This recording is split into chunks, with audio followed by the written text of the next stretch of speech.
the story behind Will Ferrell's comic movie Anchorman goes on display tomorrow at the Newseum. Yes, and Arch Campbell takes us on a walk through the world of television news in the 70s.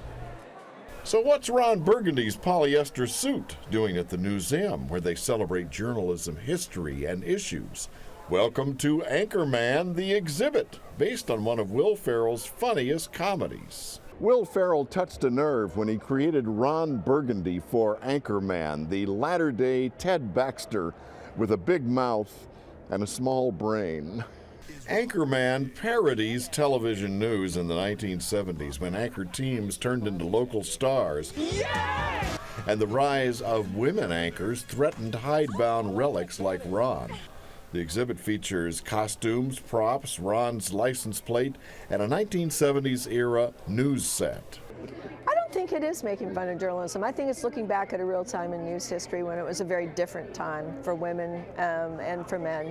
Kathy Trost develops exhibits for the Newsroom. She says Will Ferrell suggested this partnership on a visit a few years ago. It's a pop culture phenomenon. The movie Anchorman is nearly 10 years old. Yes. People can still recite lines from it.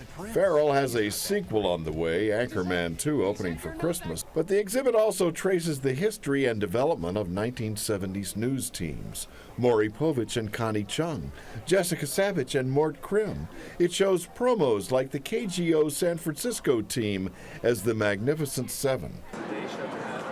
Hey, a couple of people even took my picture, I guess because I came to town in 1974. Speaking of the 70s, look, there's Gordon Peterson. Hey, I was a babe in the woods compared to him. Arch Campbell, ABC 7 News.